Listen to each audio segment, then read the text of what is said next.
안녕하세요. 오늘도 주님 안에서 믿음으로 꽉 찬 알곡이 되기 위해 성경 묵상의 시간을 허락하신 하나님께 감사와 영광을 올려드립니다. 8월 7일 월요일 묵상 말씀을 시작하겠습니다. 오늘의 제목은 삶으로 심판을 살아내다입니다.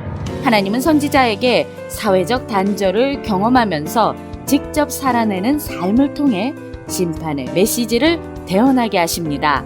오늘 본문 예레미야 16장 1절에서 13절까지의 말씀을 함께 듣겠습니다.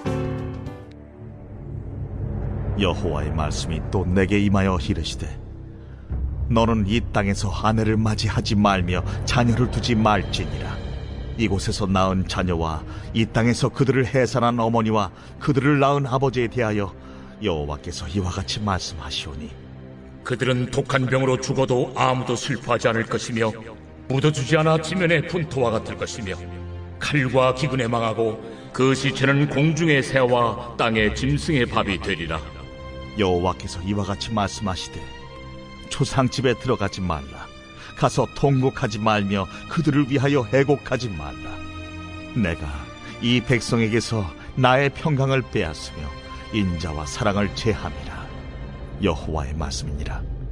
큰 자든지 작은 자든지 이 땅에서 죽으리니 그들이 매장되지 못할 것이며 그들을 위하여 애곡하는 자도 없겠고 자기 몸을 베거나 머리털을 미는 자도 없을 것이며 그 죽은 자로 말미암아 슬퍼하는 자와 떡을 떼며 위로하는 자가 없을 것이며 그들의 아버지나 어머니의 상사를 위하여 위로의 잔을 그들에게 마시게 할 자가 없으리라.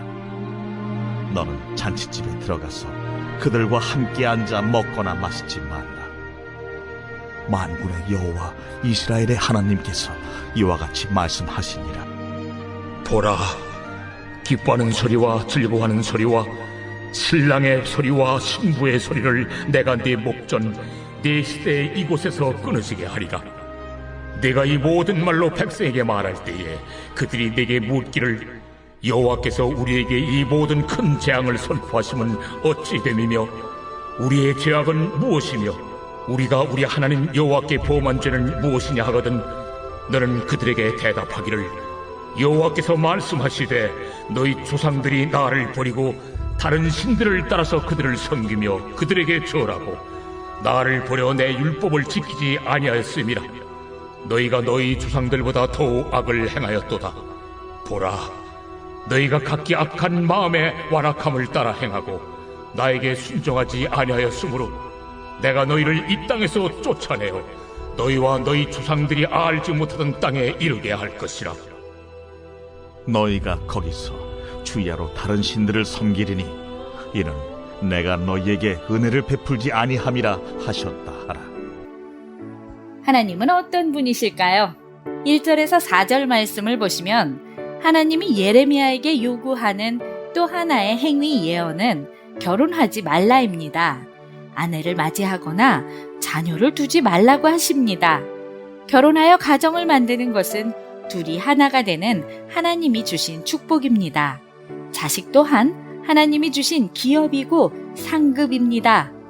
그러나 장차 이 땅에 닥쳐올 위기의 때에는 칼과 기근에 망하여 죽어도 슬퍼할 사람이 없으며 묻어줄 사람도 없어서 공중의 새와 땅의 짐승의 밥이 되리라고 하십니다. 전쟁도 날씨도 하늘과 땅의 모든 생명체도 하나님의 주관 아래 있음을 깨닫고 하나님께로 돌이켜야 합니다.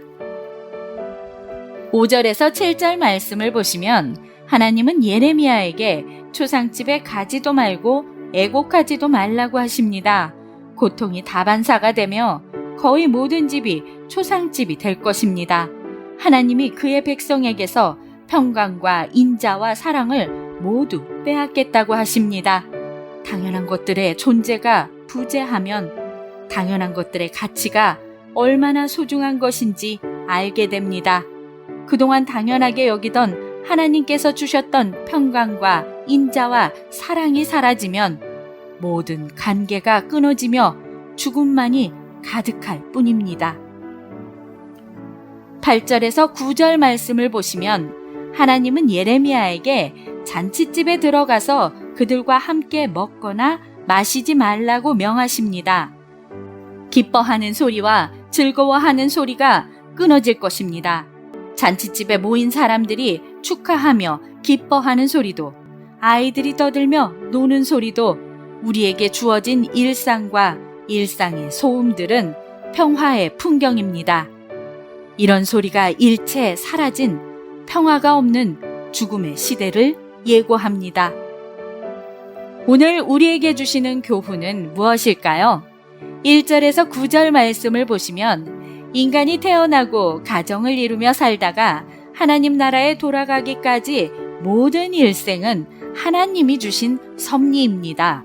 그러나 하나님께서는 우상을 섬기며 하나님을 떠난 백성에게서 일상의 복을 거두어 가십니다.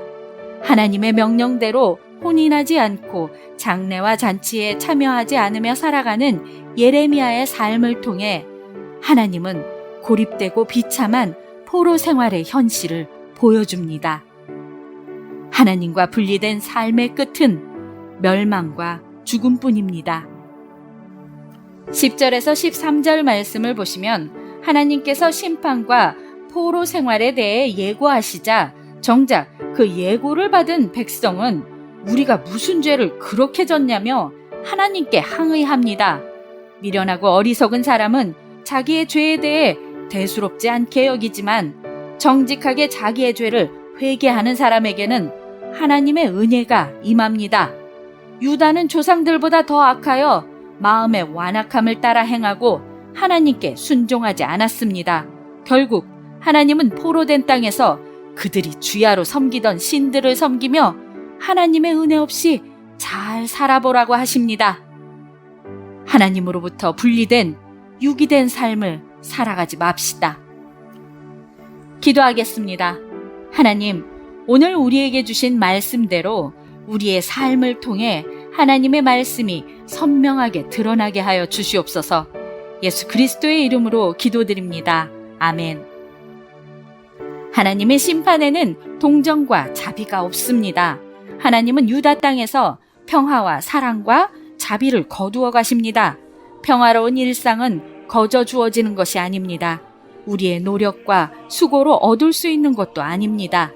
하나님의 지속적인 돌보심이 없다면 세상은 폭력과 무질서가 판치고 인간의 삶은 비참해진다는 것을 명심하며 오늘도 광야 같은 세상에서 승리합시다. 저는 내일 다시 찾아뵙겠습니다.